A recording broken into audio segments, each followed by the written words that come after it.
Hi, beautiful people. Thank you so much for joining me on the Love Creates Freedom episode today. The guest today is Mallory. I decided I wanted to have some conversations with people about orthorexia. If you have been watching my show, you know that I have been battling with an eating disorder. And it's kind of a combination between orthorexia and anorexia. It's the same kind of thinking of the two of them.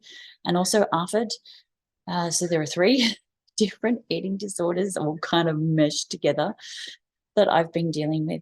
And I'm having these conversations with people in recovery so I can get more information. And for me, it seems to be more permission to allow myself to eat again.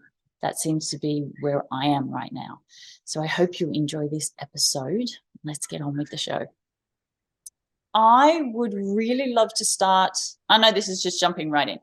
I would really love to start with your food rules because it's the most fascinating part for me has been the volume of food rules that I have. So can we start there? Can you share with me your list of what you had? Yeah, it's depends on the stage that I was in, honestly, with the food rules that were the most present. But when What I was was your really, worst, like when you were at your peak, when you were at the worst of your eating issues? What would have been the most food rules you would have had at any one time? it was my freshman year of college. That was the time frame, and the Yeah. rules that I had were both orthorexia based, but then also exercise obsession based. So, for example, I had an entire laundry list of ingredients, not that I just didn't want to eat, but that I refused to eat. I mean, I could go through all of them, but we could sit here for hours If you could just share doing some of that. them, that would be awesome. Gluten, dairy, sugar, not even just one form of sugar, refined sugar, multiple different types of those sugars, any type of preservative ingredient, anything that you saw that was quote unquote out of the norm or something that I deemed unacceptable. Oils that I didn't think were good enough, basically, other than like extra virgin olive oil and coconut oil. So, all the things like that. But then also it was amounts too, because this is not for everyone that deals with orthorexia, but I was a calorie and then macro counter. So I had Right. specific numbers I was hitting every single day and would literally have a breakdown if I didn't, and was also weighing my food too. So, I mean, that's Mm-hmm. even more extreme in that sense. I had So rules that's around kind of the how anorexia coming in, isn't it? Because I'm finding it mine's a definitely can combination be. of three. Mine's a combination of ARFID, which is the really rigid restricting, and then the orthorexia of just being the healthy eating, and then the anorexia of the not eating. Yeah, it can be. I feel like it continued to become more and more restrictive based, which would be Mm. in line with anorexia towards the latter half of the eating disorder. Originally, it was still that I was eating amounts of foods that were considered sufficient. Like the calorie amount was still what many people that may suffer from anorexia would be like, oh my gosh, that's way too much. But there was still that rigidity around it. So that was something that I was engaging in that took up obviously a lot of time. I wouldn't go out to eat. And if I did go out to eat, it was modifying every single thing to make sure it fit my rules. And then also exercise. I had really rigid and excessive and also compulsive rules around the amount of which I was supposed to exercise, the type of exercise, et cetera, et cetera. So those are the main three overarching categories. But then there are rules within all of that, rules about timing, when I could eat, right? And the amount I could eat at those times, the number of times in a day that I could eat. I mean, it could go on and on, honestly. It does go on, and it's the control is insane, but also the level of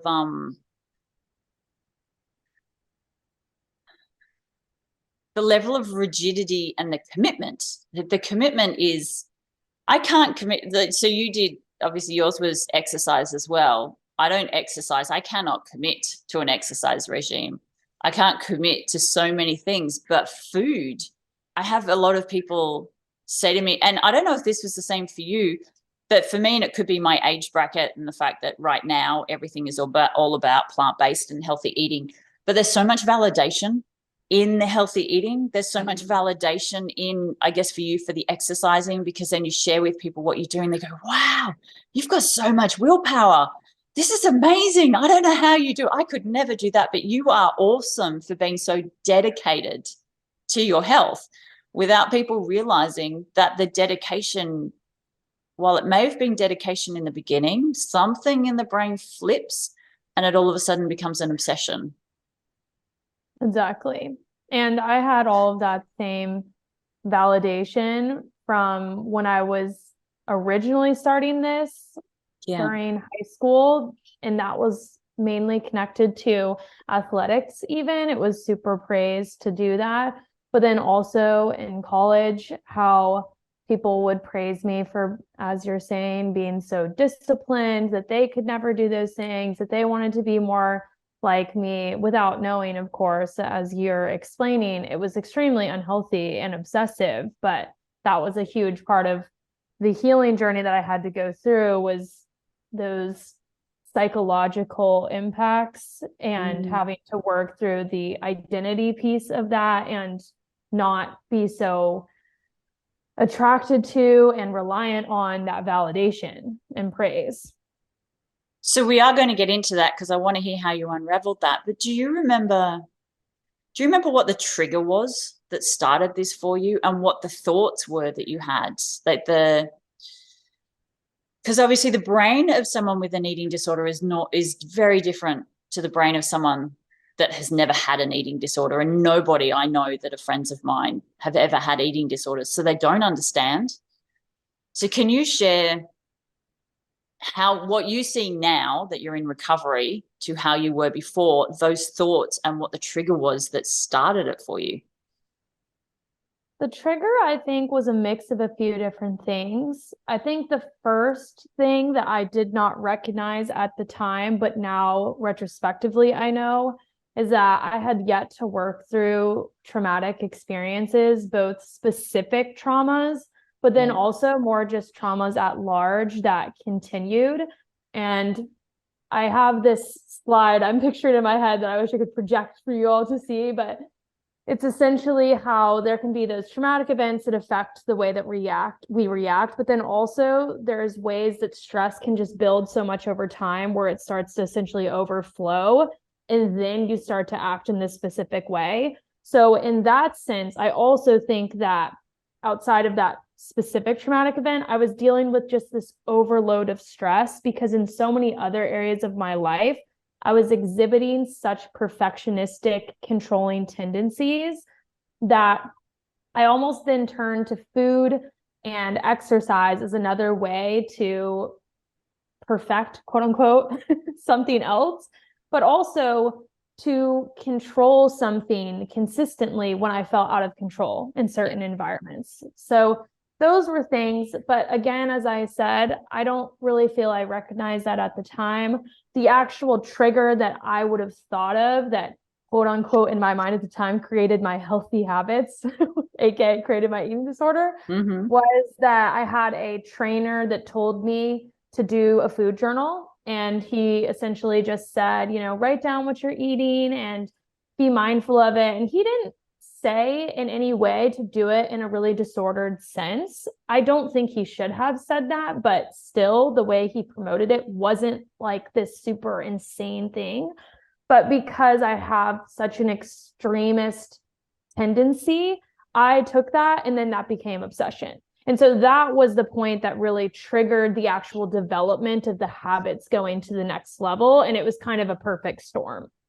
And I kind of want to share for the people listening that the triggers and how long it takes can be completely different, because you're young, whereas I'm 47, and my eating disorder didn't really get amplified until I was in my 40s. And my trigger was my mum getting sick and passing away. And it's interesting because where you said it can come either from one thing, or it can come from a lot of stresses built up over a long period of time. And as you were saying that, I heard that and I went, Yeah, that even makes more sense for me, because I've always had some kind of um some kind of ARFID way of eating where I'd only eat certain foods, but I was still eating a lot of food. And I might go to a cafe and I'd always have eggs the same way, and they'd always be an avocado on toast. Or I'd go to a restaurant at night and it'd always be lamb shanks. That would just be my thing, because I really enjoyed it. And I never really put that down as being a problem until now, where I'm going, well, I'm down to 10 safe foods. Now it's a problem. But the long-term stress, that consistent stress, and I think from what you said, is that some people get to a point where they're a teenager and they've had so much stress in their life that they just physically cannot handle anymore, and they need to control. And for me, it was 40 years of stress. And then I finally get that last piece that just smacks me sideways. And then all of a sudden, something that was already potentially there just got amplified. Totally. And I just kind of want to validate people like me who are older, having eating disorders, that it doesn't matter when it starts. It doesn't matter if you've had this perfect diet all the way through your 20s and your 30s. If you hit 40 and 50 and you get one, here we are. Now we've got to deal with it. Totally. And a big thing that I talk about is how these habits are often coping mechanisms, like you were saying, which so sorry to hear about your mother. In that moment, you're dealing with so much stress that then you can rely on this as a way to cope.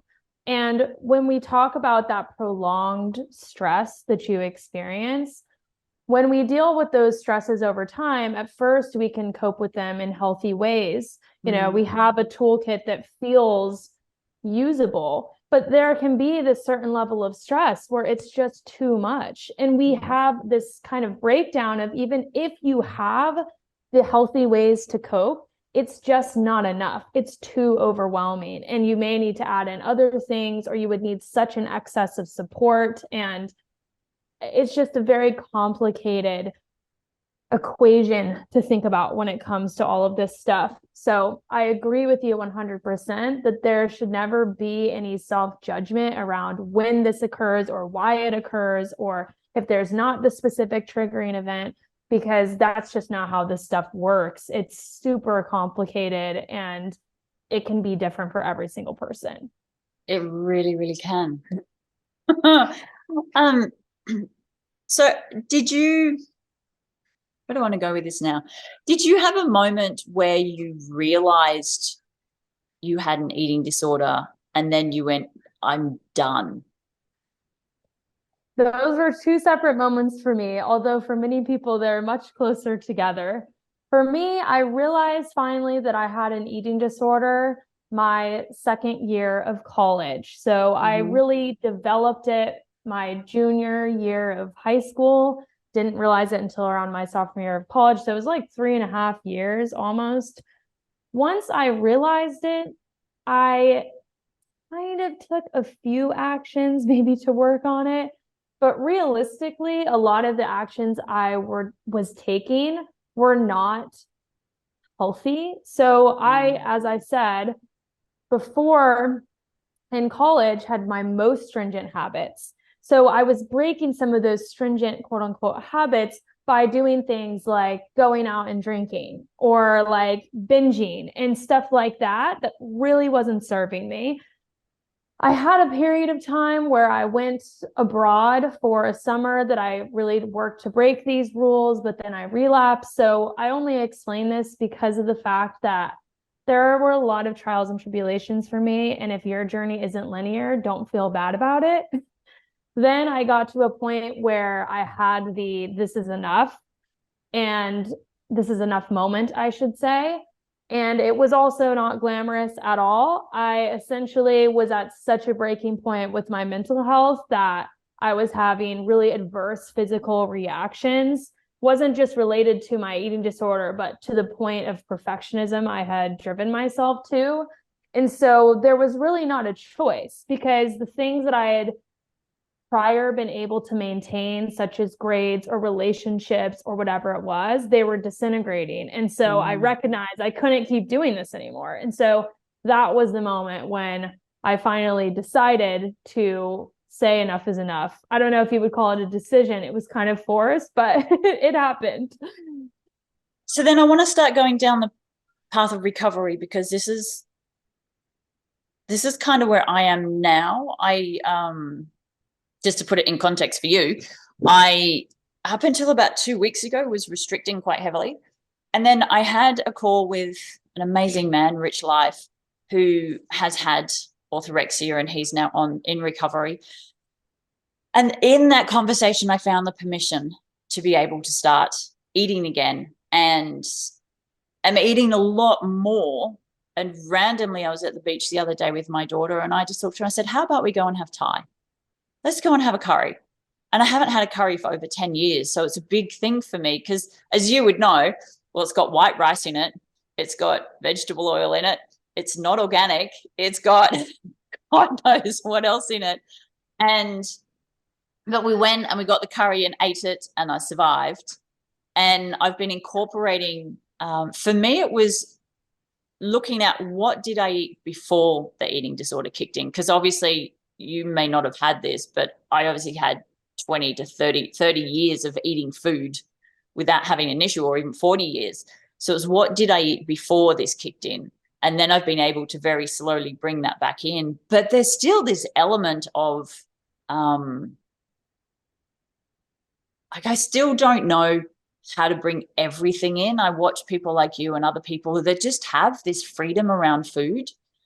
So I kind of want to talk about that journey of how you went from the rigid restricting to freedom, because it's such a big leap. Like there's a Grand Canyon in between rigid eating and freedom.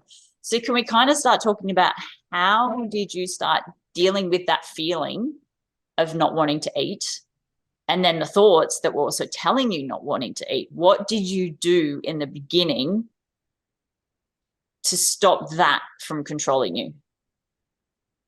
In the beginning, I think it's one of the hardest stages. And I don't say that to be unmotivating, but in fact, I think it can feel motivating because you recognize, okay, if I can just start, it will start to get better. Yeah. So you are completely going against what your, I like to say, eating disorder brain is telling you. That's frustrating because, especially if you were to think about intuitive eating or just wanting to eat what makes you feel good and listening to, what sounds good in that moment, it doesn't align with that. It's going to be the opposite. So for example, it's thinking, okay, well, I don't want to eat X, Y, and Z ingredient, right? Whatever it may be. And deciding, okay, this week I'm going to have that 3 times, and starting and literally building up slowly but surely. Now, in saying that, I don't want it to seem as if every single thing that you do or don't eat is going to have to be this implementation process. And it's so painstaking, because a lot of the times things start to come together as you start, but it really is breaking it down in the beginning. And I would even suggest almost doing a list of rules and things you want to eat, kind of like what we were doing at the beginning. And then from there, asking yourself, okay, what are the easiest things to start with? And then what are the hardest things to do? And kind of allowing yourself to build up, because if we try too much at once, we may go backwards. But if we don't push ourselves enough, then we won't make progress. So then did you have to make yourself eat? Because it's hard. Like, as you're talking, I can feel this feeling inside of me that is just, but I can't. If I put a voice to the feeling, I can't do that. I'm already eating foods that already make me really uncomfortable. I'm having cornflakes.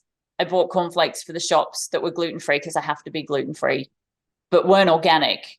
And it's just triggered my brain so much. I've gone, how can I find organic cornflakes? I can't eat non-organic cornflakes. Like, corn is one of the worst genetically modified foods put on this planet. Why would anyone want to eat it if it's not organic? And so it's that kind of stuff. It's this constant negotiating within that. So that is, my brain negotiating with me, going, okay, well, if we're going to eat cornflakes, let's make it organic. If you're going to eat cheese, let's at least make it organic cheese. If you're going to eat meat, let's make it organic meat. But then that then pushes you back into, well, this is too hard. And then the restricting comes back in again. So how did you go through that, and how did you kind of battle with that constant back and forth and back and forth? Or did you just sit and go, I'm just eating this because I know I don't want it?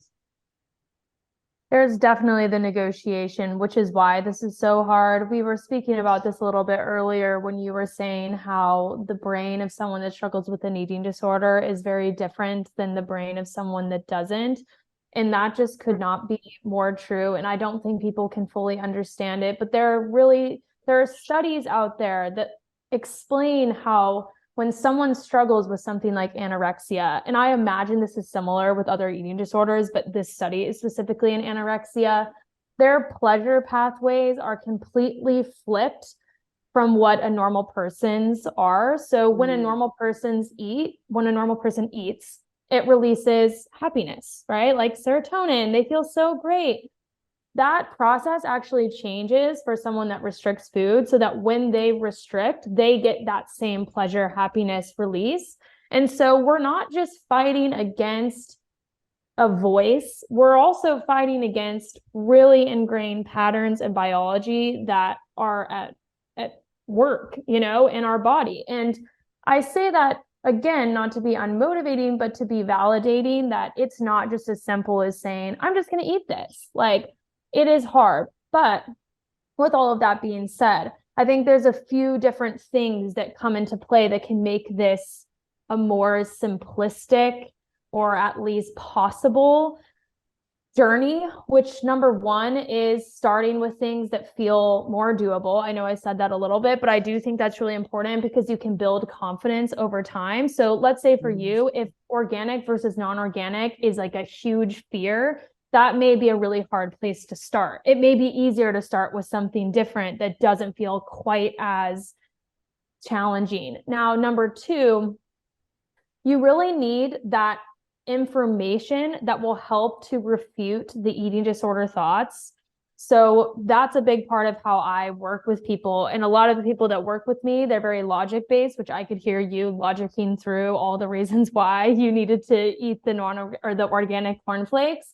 So we need to understand, okay, this is why I don't need to care so much about eating that. This is how stressing about these things is actually less healthy for me than it is to just eat the cornflakes that are non-organic, right? I'm just throwing out examples, but you have to have that information that can start to fight against the eating disorder voice, because otherwise it's always going to be a losing battle for that other healthy voice that's trying to win.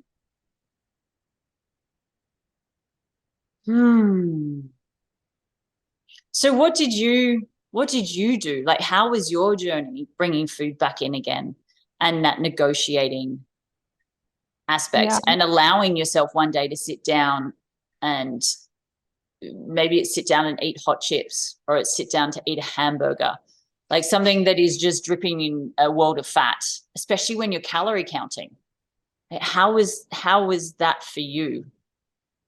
Definitely stripping away those control mechanisms. So calorie counting, weighing yourself, measuring yourself, anything along those lines is really important, because those will very easily take you back to the relapse or to the place that you were before more easily than other things. So that's kind of the same journey I already depicted of, okay, I'm going to go from calorie counting 7 days a week to less, and slowly taking it down. Or some people can go cold turkey with those type of habits. It just kind of depends on the person. So there's that element to it. When it comes to implementing the foods and having things that feel scary, I think there are a number of tactics that you'll need to apply, and it also depends per person. So can you get support? So you were saying, for example, you went and got Thai and you did it with your daughter. Having someone there can be super helpful. Even eating with some distraction, this goes against a lot of what you hear around mindful eating and stuff, but if you're having something that is scary to you, being able to watch TV, look at a book, listen to a podcast, do something to help you not obsess about it and have such strong mental banter going on in that moment. And there is a point in time where you are pushing yourself to be uncomfortable. And there is this fine line between what is just simply not possible for you at that point in time and what is uncomfortable but probable. And so discerning that can be hard to do on your own, which is why working with a professional can be really helpful, because they can pinpoint what that is for you. But it's still something that you can do on your own if you have enough self-inquiry and awareness. I'm not resisting so much now.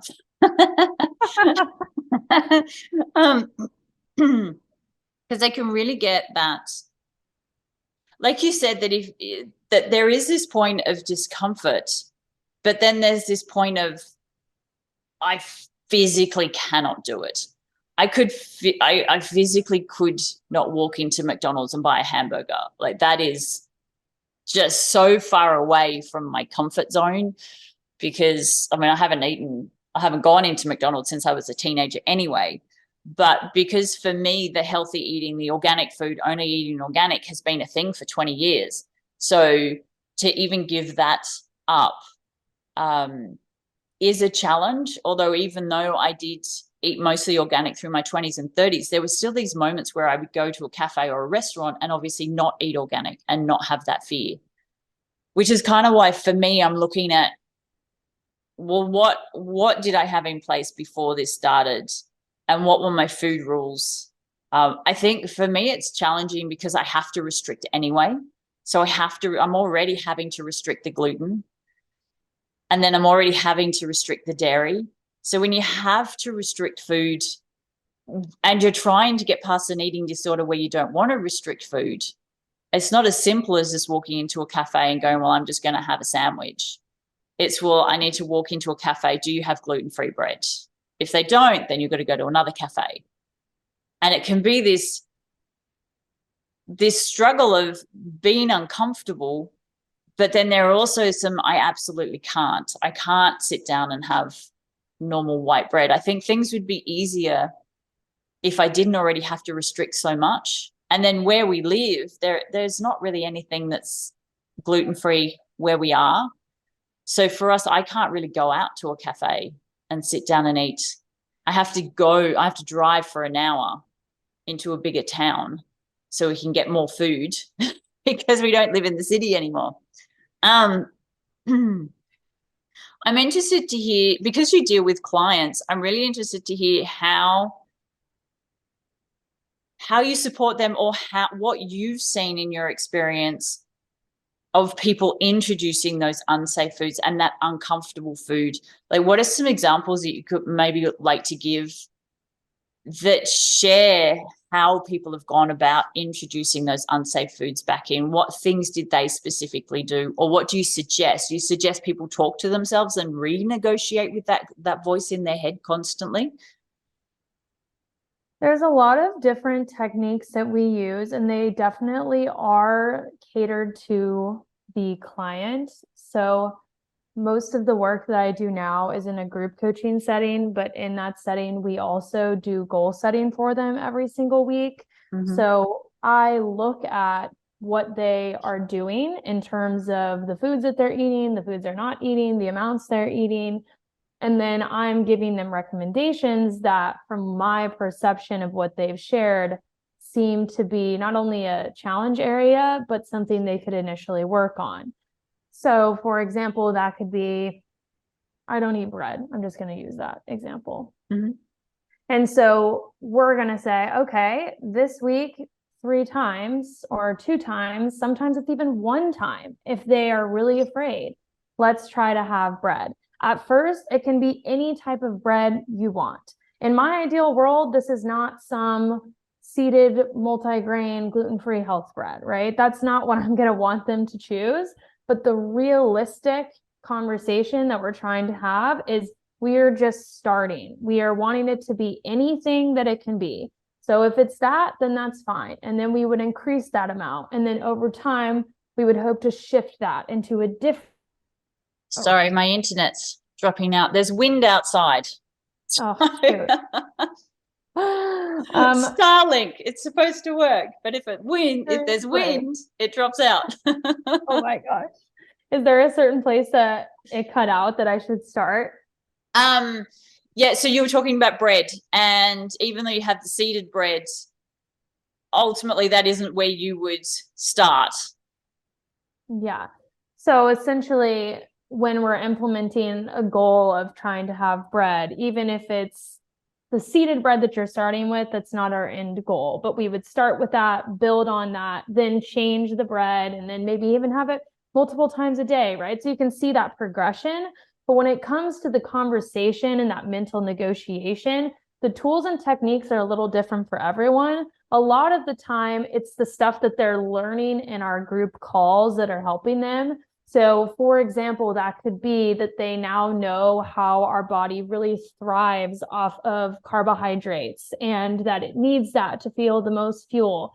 It could be recognizing that by continually having this stress around food, it is negatively harming their body much more than the bread itself.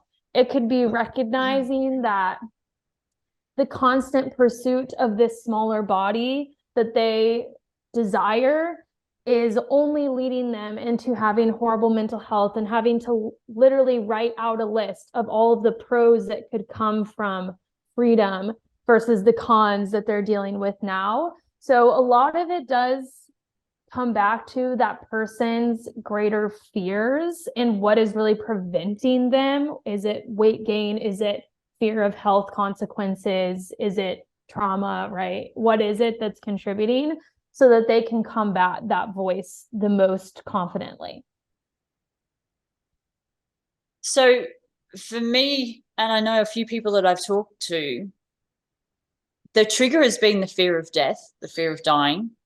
And then the trigger that actually stopped the eating disorder was the fear of death and the fear of dying, because some of us have gone so far that was actually a reality. And so then bringing in, especially with something like orthorexia, from the people that I've talked to that have mainly had orthorexia, it has been that fear of death and that fear of dying trigger. So I'd love to kind of break down from your perspective, how do you support someone like me who does only want to eat organic food? And it is very restricting, especially, I mean, there is no organic food where I live. If I was down in the city, it'd be a little bit easier because there is an organic cafe down there. It's only one, but there is one organic cafe down there. But let's talk about that organic versus non-organic, because there is this big push for organic food. There is this big push to not eat non-organic food, which rules out most places and rules out shopping in most places, and also triples your food bill because organic food is really expensive, especially meat is extremely expensive over here. So how do you help people battle through that organic, non-organic? They don't want the pesticides, they don't want the sprays, they don't want the chemicals. But the restricting is in only eating organic food. How would you kind of push against that for someone?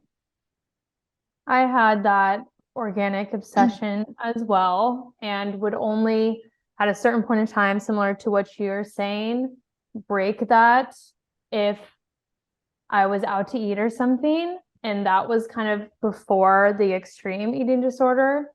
But even that was disordered as well. Yeah. And I'm actually doing a whole podcast episode, funny enough, about organic versus not organic, because this has been coming up a lot recently. I do think that there is important to the research on both sides, right? I don't think that the conversation is really like, is organic better or is non-organic better? And I get all of the mindsets that support the use of organic foods, right? But the bigger picture conversation that we're having here is this going to contribute to my health / this fear of dying? And what I always do for people that are struggling with orthorexia, but what I also had to realize myself, is that there is no study out there that we can pinpoint and say, this person ate organic, and this is why they lived 5 years longer, right? Mm-hmm. But also, if we are so focused on eating organic or eating healthy or whatever it is, we are putting ourselves under a level of stress that is simply not healthy every single day, day in and day out.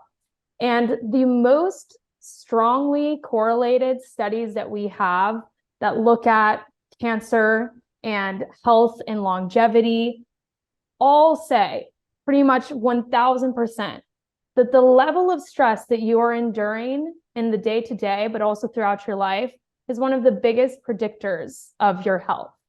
And so you have to ask yourself, is me choosing to be organic or choosing to eat these health foods to an extent that it creates constant stress, not only on my mental health, but also on your physical body? That is physically stressing you to have such, first of all, limited experiences with food. Like, you're only eating so few foods because of that it's decreasing your gut diversity. It's increasing your overall health and your body's ability to work through things.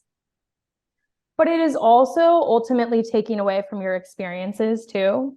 And when we look at health and longevity again, another predictor of strong health and living longer is your relationships and the ability to have joy and connection and live in community. If we look at the blue zones around the world, we consistently see reduced stress and increased connections every single time. And you have to ask yourself, is it really healthier for me to have to stay at home, to not be able to go out to eat, to only be able to shop at these places, to not be able to go out with family or friends or experience joy in these moments? Or is it healthier for me to be able to let go of these stringent rules and be able to fully embrace the predictors of health that we know have the strongest correlation to longevity? And that for me was a super big piece of recovering, is that I recognized that although in my mind, my eating disorder voice told me that these rules that I had were keeping me healthy, I realized they were actually killing me way sooner than any other thing that I could eat, than eating a non-organic food, than eating the ice cream, than whatever it was.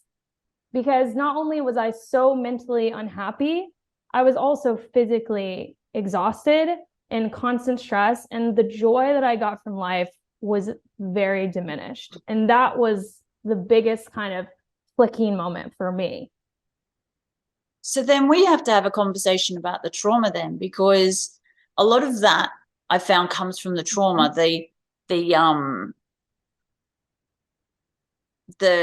I was talking to someone yesterday, actually, the not being open to receive.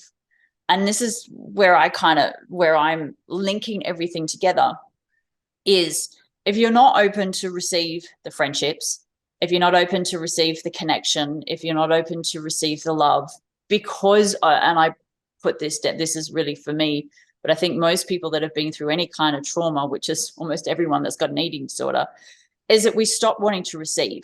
We don't feel safe. We don't feel loved. We close off. And then that creates the isolation. And then that creates I don't want to go out anyway. I'll just stay at home, which then validates the voice that says, well, we need to stay at home because we can't eat anyway. So then through this journey, obviously, you then had to start facing some of the trauma that you went through, and some of that not wanting to receive, some of that being closed off to love. Can you kind of talk about that, how that unfolded for you? I love that you already know that conversation is going on, because I feel like we guided through that really well, that there's that surface level, quote unquote, of, oh, I can't go out to eat because of this or the organic, but then it's really the deeper conversation that you just explained. And I honestly do believe that this is one of the most important pieces. The journey for everyone, not to be a broken record, but I do feel is really different, because I mean, you could have CPTSD, right? You could have kind of that complex post-traumatic stress that is gone for a really long time. That is me. Yeah, which I think a lot of people with eating disorders do have. I know for sure there's people with PTSD or like a specific trigger point trauma, but I think that prolonged, like that stress overflow we're talking about, is a big piece of this. So when it comes to working through that, I obviously always say that having a good psychotherapist is really valuable. And even doing something like an EMDR or whatever type of methodologies that you resonate with can be very impactful. But I even think that a part of my personal practice was doing things like meditation, journaling, and overall taking space with my thoughts. Because what I recognize is that every single second of my day was filled with me obsessing about food, exercise, body image, my grades, whatever it may be, to the point where I didn't even give my thoughts space to show themselves. And so you can't expect your body to be able to work through any traumas, but especially those kind of like building traumas, like what we're talking about, that's not just a specific event, if there's no space to even sit in the moments. And even that is a big piece of when you're implementing these type of goals, or like when you're trying to break down a rule, giving yourself space to recognize what comes up for you afterwards, because that is often very telling of the deeper problems and fears that are going on. So that's not some perfect answer that, okay, yep, just take space and this will happen for everyone, but it's kind of the starting point to even recognizing what you may need. Can you share, do you mind sharing what you found when you sat? And I also want to talk about, was it easy for you to sit? Because I find it really hard to sit in my own space and just be with me. And I'm like, I don't want to do that. I so agree. It was not easy for me at all. I hated it. I didn't even want to do it for like a second. I was like, this is horrible and this is stupid and it's not going to do anything. I'm saying, like, I literally remember my dad for years telling me when I was dealing with really extreme anxiety and depression, all this other stuff, you should try meditating, even if it's just for a minute. I'd be like, no, that's stupid. I don't want to do that. And it wasn't until I hit my breaking point where my entire body was giving up that I was like, okay, I guess we'll try the meditation thing, or I guess we'll try sitting with my thoughts. I really feel like what I recognized in those moments was the fact that I had actually endured these type of experiences. First of all, like some of it was coming to terms with my own traumas and the fact that they were real. And also, I think a big piece of it was that they weren't my fault. Not that I had to blame them on someone else, but that self-blame, and even to go as far as not to be extreme, but I think it can be hatred of yourself, is really insidious. And when you think about an eating disorder, we really are dealing with two versions of ourselves that are literally existing inside us. And there's actually an amazing TED Talk, I wish I could remember who it is, that this woman plays a clip of what it sounds like to be in the brain of an eating disorder. And it's basically just a bunch of like, blah, blah, blah, blah, like all talking on top of each other. And so I think what I recognize is that my eating disorder brain was really just an exemplification of the deeper version of myself that was just all of these negative thoughts about myself that I was constantly saying. And I think that when you deal with trauma to a point where you have that kind of self-hatred type of voice, it can often be so uncomfortable that we have to find a way to cope. And the eating disorder voice can be a way that arguably is less toxic. Now, in saying that, I don't mean, oh, it's okay, just have an eating disorder brain then, or, you know, but I think why I say that is because there is duality to every single thing. And a big piece of my healing journey was having to give myself grace for the fact that I went through this and recognize that I was just doing the best I could with what I had.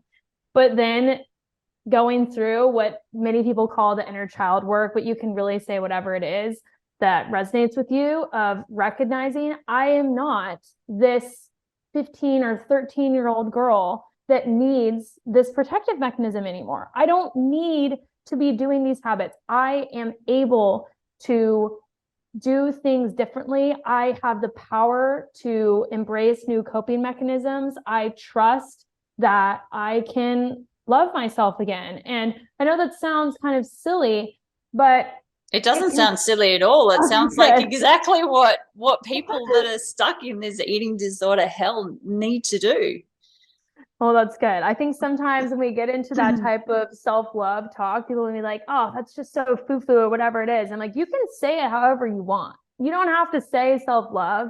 But the reality is that most people that have an eating disorder sadly have an element of really disliking themselves. And the eating disorder is playing into that. And I think until we recognize why that's come up for us and why we are dealing with those feelings, it's super hard to work through the eating disorder in totality. But they can go hand in hand. You can kind of do them at the same time to help make it so it's not insufferable to be like healing everything all at once, which would be overwhelming.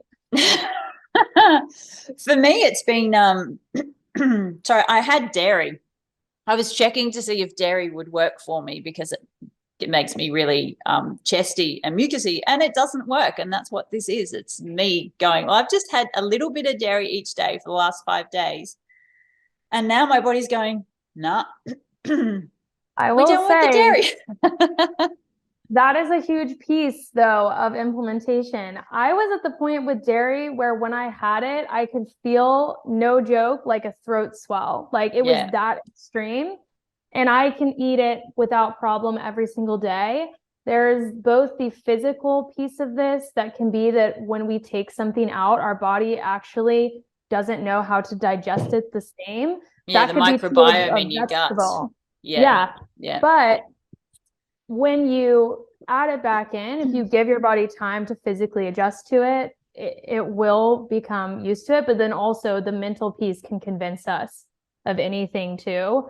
There's a lot of research behind what makes for the most strong gut health. And every single study that they've found points to diversification of food, which is why we see like, if someone only eats fast food, there's not a lot of diversification there. But if someone only eats 10 safe foods, like we were saying, there's also not a lot of diversification there. So just had to add that in because it can change. So I just give yourself time. It can take up to 15 times of implementing a food before your body even starts to adjust to it. Yeah. I'm so glad you said that. For me, dairy was an issue before my eating disorder with the mucus and the phlegm, but I just always tried to eat it because I love cheese and I love yogurt. It's like the best food ever. But my body really, really struggles. But then even as I've been looking at this going, but hang on a minute, even before my eating disorder, there was not diversification. It was just I was eating a lot of the same foods. So it didn't look like I had a problem until it looked like I had a problem. And it was really affecting me. But what I wanted to share around the trauma was something that I discovered, which I actually think was a key component to me being able to go out and eat Thai, which is why I wanted to share it in this conversation, is that I am in a situation at the moment where someone's staying on my property and she has been really heavily, not intentionally or not aware of it, but I have been taking what she's been saying as really disapproving of the choices that I'm making, because she'll come up and she'll comment about something that I've asked for help with.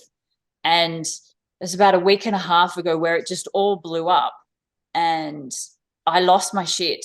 And then she walked away and I walked inside. I went, what is that?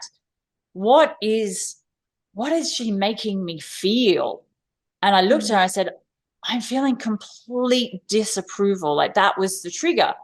And then I looked at her and I said, okay, so where is that in me? Because this is the work that I used to do and I stopped, that I'm now coming back into doing, is if someone outside of me is triggering me, okay, so what is the trigger and then where is that in me? And I dug and I went, where am I disapproving of myself? And then it's like this whole domino, just this whole story of, oh my God, that's what this feeling is. This constant feeling that I've lived with every day for I don't know how long is I just constantly feel like I'm disapproving of myself. And then the disapproval comes the punishment. Well, now I'm punishing myself for disapproving of myself because I know that's not healthy, but then I'm punishing myself to disapprove of myself. And then everything just stopped. And it all came collapsing down. And I looked around and I went, no one ever has to disapprove of me again, because I don't have to disapprove of me anymore. And my mum is gone and my dad is gone. And there is no one in my life left to disapprove of me that I allow in my space. So why am I doing this? And then the next day was when I just felt different about food. I felt different of, I don't have to disapprove. And so then what I started to do was, when I was eating even my safe foods, I was eating food and I was saying, I approve of this food that I'm eating. Or if I'm washing the dishes, I approve of the action that I'm taking right now. Even in conversation with you, I approve of this conversation that I'm having right now. I have to go through this process throughout the day, sometimes hundreds of times a day, saying, I approve of this. Because for me, it's the disapproval, and there are so many other layers, but the most recent one I discovered is the disapproval and the punishment. And it's so easy, especially with an eating disorder, to have that punishing brain, especially with orthorexia. Don't eat vegetable oil. And it's everywhere. Like we talked about in the beginning, it's everywhere. And for me, it was vegetable oil, salicylates, lectins, phytates, meat, any legumes, nuts, seeds, anything processed. Like when I was at my worst, I was only having 2 foods, which was pumpkin and blueberry. And that's when I got really sick. And that's when I realized I really had a problem, was when I got down, and there were only 2 foods that I felt like I could eat, and anything else I would punish myself for. And so I really wanted to share that, because I feel like the punishment and the disapproval, especially when you've gone through CPTSD and you've gone through a lot of constant trauma, that generally as a child you kind of take on as punishment and disapproval, and I'm not lovable, that then when it does come out, it comes out in really, really uncomfortable ways. And then that links back to the receiving, being open to receive. If you're punishing yourself and you disapprove of yourself, you're not open to receive. So you're closed and you're rigid and you're restricting. So I kind of wanted to offload all of that, because I just feel it's such an important part of the eating disorder conversation. It's so important. Every way that you laid that out is so powerful, from the activities, for lack of a word, that you use in that self-exploration. But then I also think what you were saying about how you use reinforcement to change the pattern, even if it is eating a safe food, and you say, yeah, I approve of this food, or whatever it is that works for anyone that's listening to this, to be able to give yourself that grace based off of what you find is extremely powerful, because we are trying to change those patterns that we mentioned earlier, that our brain has literally swapped and changed. So the more that you can do repeated action to help to change those patterns, not only in your thoughts, but in your physical actions, the more quickly that those things will begin to unfold. And I do think it often happens in the way that you depicted, where we'll have this internal realization and it can push forward external choices. And then on the flip side, as you start to do those external choices, it can push forward that internal realization as well. I'm so glad we had this conversation today. It's just been another layer, like another piece that just adds a little bit more to understanding the eating disorder brain, but also understanding the trauma behind it. And just sharing personal experiences, it just makes a little bit of difference, and it adds a little bit more permission to be okay. And for me, for this call today, it's kind of expanded my, okay, well, maybe I could think about, instead of having to buy organic fruit and veg, maybe, because the area that I live is called the food bowl, because there are so many farms here, and you can just go to a fruit and veg, you can go to a roadside stall, and it's got every food that you can imagine possible that farmer has grown on his farm. And I would never usually go to one of these and buy any of the food, because I look at it and go, but it's just so sprayed, and that spray is going to kill me. And then the conversation of maybe it's the stress of the thought about the spray that's on the food that's actually going to cause the problem, not the spray that's actually on the food. Yes. I think that's the biggest reminder that I've had from all of this, is maybe now is a good time to go, you know what? Maybe I can go to a roadside stall and buy some fruit and veg and stop spending $19 a kilo on dragon fruit, and instead go and spend $5 a kilo on dragon fruit, which is far more reasonable. And instead of, I think it's like $9 an avocado. One avocado that's this big is $9, as opposed to if I just went to an avocado store. This is avocado area. I could just go to an avocado farm up the road and spend like $3 for an avocado or $2 for an avocado. Yeah, that I do really think for orthorexia, that realization is so important. I come back to that in my life, just in so many areas, because of the conversation we're having at large about trauma and how it affects us. There are still things that contributed to my eating disorder that are at play in my life, like perfectionism or anxiety or whatever that is. Yeah. Although I'm totally recovered from the eating disorder, and I will still ask myself those type of questions. That is it really that you need to work 3 more hours right now? Or are you pushing yourself to do that even though you don't need to? Or whatever it is. It's a stupid example, but I do think not a stupid example at all. It's a really, really good one. I do think that just being able to have that conversation with yourself is so powerful, and it has allowed me to live in a type of alignment that is so fulfilling. And I think that once you start to do the things, just like the example that you were saying with going to the farms, it just starts to unfold more and more clearly how it's not about living your life by these rules, but rather being able to live a life that you really want to lead. And our mind and our trauma brain wants to convince us that by having all of these rules and these mechanisms of control, that will keep us safe.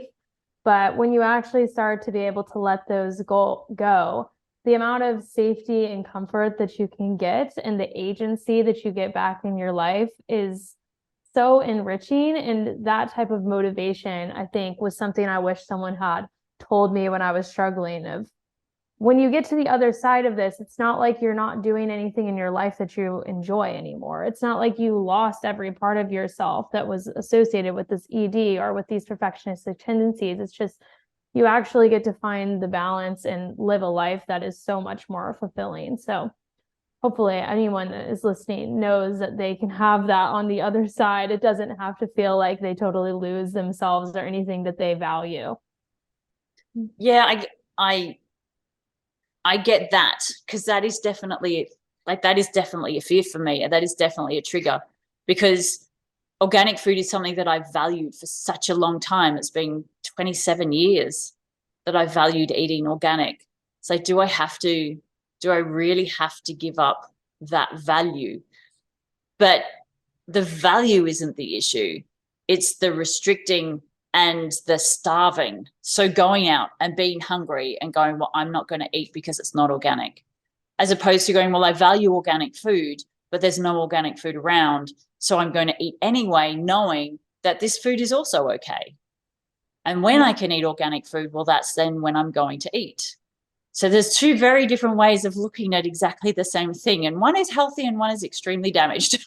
But you don't have to give up the value within that. It's just finding the health, I don't want to say healthy way, finding the more balanced way, finding the less stressful way and the more open way outside of, within that value system.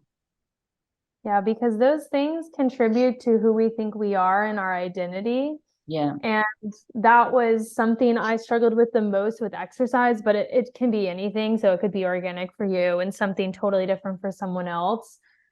Exercise for me was something that brought me a lot of even internal validation. I mean, yes, there was the external, but I think it was something that I latched onto that made me feel like I was good enough in the midst of feeling like there were so many other things that I didn't like about myself. And I said, well, this is the thing I like. This is the thing I do. Other people don't do this thing. This makes me special and nothing else. That's that negative voice reeling in my head. And I felt like all of these just completely illogical thoughts would come into my mind. But at the time, they felt very logical. If I stop working out, then I'm never going to work out again. And no one's going to like me if I'm not as fit, or I'm not going to be as healthy, or this or that. And none of that was true, because it was completely unhealthy how I was doing it. And it's also unhealthy to have constant guilt and shame and only get your validation and worthiness from one area. But when I did let that go and where I am now, I mean, it brings me so much more joy, but it's not a part of who I am. It's just a piece of what I do. Like, who I am, I always think about, if I were to pass away tomorrow, what would people that went to my funeral that knew me, what would they say about me? They wouldn't talk about how much I exercise or my weight or what types of foods I ate. They would talk about my internal qualities. And those are the things that make me who I am. The things that I do that contribute to my life are just pieces of the puzzle that, if taken away, shouldn't change the person that I have become. But at the time, if you took away exercise and eating healthy and my grades for me, I felt like I was no one. There was nothing of worthiness to anybody else, but especially not to myself. So that identity conversation is not only a huge piece of what I had to go through, but also something I guide my clients through, because they don't talk about it a ton with eating disorders. They talk about it some, but I don't think as much as it should be discussed. I'm so glad you said that, because as you were talking and I was listening, especially when you were talking about that feeling of wanting to be special. And I don't know about you, but as I'm looking at that going, yeah, you know what, I put this down to my daddy issues, that I didn't have a dad that really made me feel special. And I can, as you were talking, I could feel this little part of me going, but I want to be special. If I give this up, am I not going to be special anymore? And I could feel that part of me, and I'm just, now I feel like I need to go and do work and go, no, it's okay.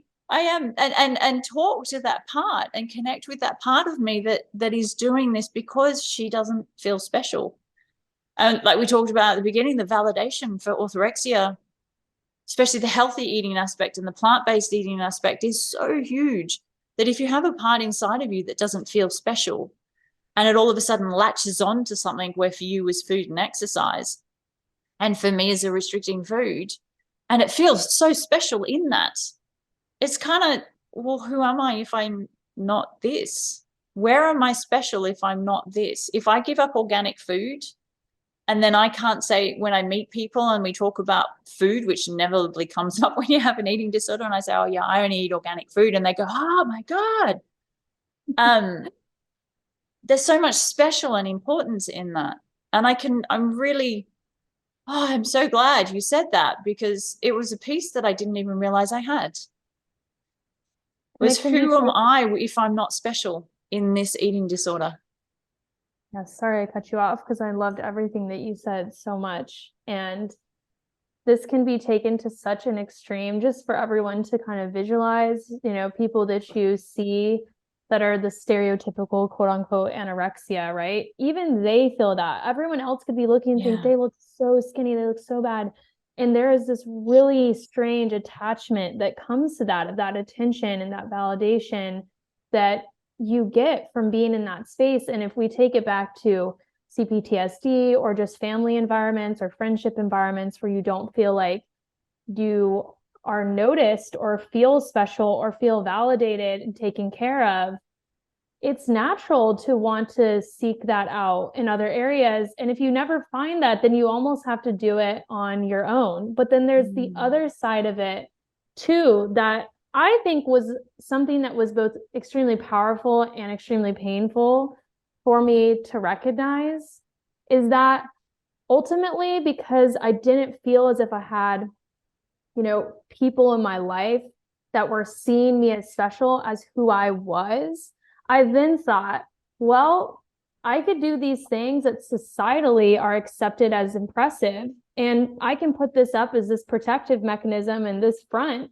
and then no one's going to know not only who I really am, so they can't tell me that who I am isn't special anymore. I don't have to keep going through that pain over and over again of putting myself out there and feeling like I'm rejected and unaccepted and unloved. but also I can, in the meantime, get validation that kind of just takes away some of that pain and covers up some of that trauma too that I didn't want to work through. And recognizing that was super scary, because you're also thinking, okay, so then does that mean I have to like put my real self out there for people to just see and judge and criticize and punish and not like and disapprove of? Back to the earlier conversation. disapprove of. And all of a sudden, if you have your fake you out there and you're disapproved of, it's like, well, that's not the real me anyway. So it still hurts, but at least it's not me that you're disapproving of. It's this persona, this perception of me that you think you have. That's what you're disapproving of. I'm okay with that. I can keep that pain at arm's length. But if I go into the real me and I be vulnerable and I show you who I really am, and you still don't like me because my parents didn't like me and they're the ones that are meant to love me, then I don't even know what you could do with the real me when I see what my parents did with the real me. Like, really, for me, that I just put that in such a perfect context for my brain. I'm sure other people are thinking the exact same thing and having that clicking moment from how you explained it. Yeah, it's such a deep pain. I hadn't even realized how deep it was. I share my persona, not me. It was a very emotional process, I feel like, for me. When I was in my eating disorder, which I'm trying to remember the amount of years that this was the case, but there was a 4-year stint where I didn't cry one time about anything. And I'm not saying that to be like, look at me, I don't cry, I'm so tough. I'm saying it as the opposite. I was so disconnected from myself that I didn't even want to feel emotions. I couldn't. It was like nothing was connecting. And part of this process, I do think, when you're sitting with yourself, right, or having these conversations, or when you're eating a food that you're really scared of, it brings up emotions that you've been controlling. And it's very powerful, because I think in those moments where you have that release, it's very relieving and also simultaneously very scary, because it can sometimes bring us back to those initial pain points of, oh my gosh, well, I remember this one time where my parents did X, Y, and Z, and I felt so disapproved by them, or I felt so hurt by them. And you're sitting there thinking, how in the heck is this? Why is this coming up right now? But that's just the complexity of our body and how it really does kind of keep the score of these experiences. They don't just dissipate because we suppress them. They just linger and just stay under the surface until they come out through the fact that they're forcing themselves, like I was saying, with those physical symptoms that erupted for me, or we allow them to show themselves so that we can become, and so that we can have the ability to release them really on our own. Yeah. I feel like I'm going to take all of that and process it and sit with it. And I really own that. I can feel as I've been journeying through this podcast and having different conversations with different people, it's like there's this same feeling that's always there, but I'm unpacking the layer and the layer and the layer and the layer. And where it was disapproval last week, this week it's a combination between trust and feeling special and validated, and honoring that part of me that is really me, and going, no, you know what? You are special enough. You are special enough to be you.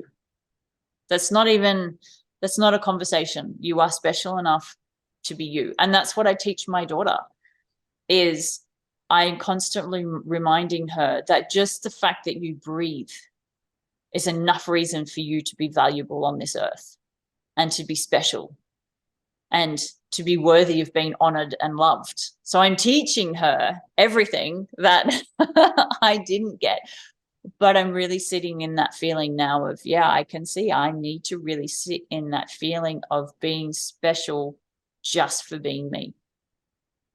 I love that. You're peeling the onion, as the Shrek movies would say. Peeling the onion.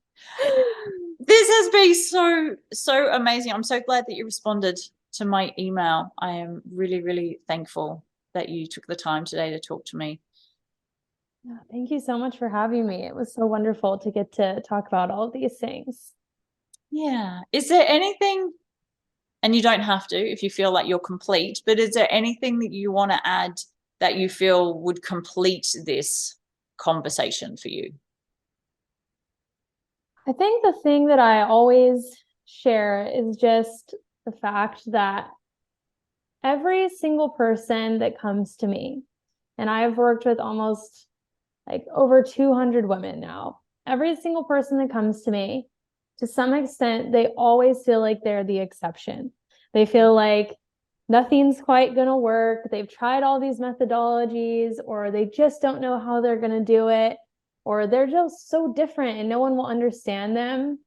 And we are all special in our own ways, like what we're talking about, but we are not the exception. And sometimes taking the leap into healing requires betting on yourself a little bit, even when you're afraid, even when you feel like 1% ready and 99% not ready. More realistically, it would be about 51% ready and 49% unready.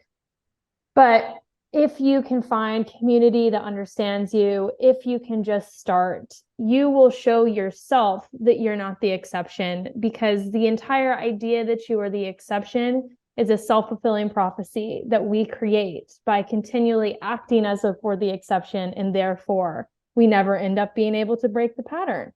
So that's what I needed to hear when I was going through the process of bargaining with myself on if I should actually do this.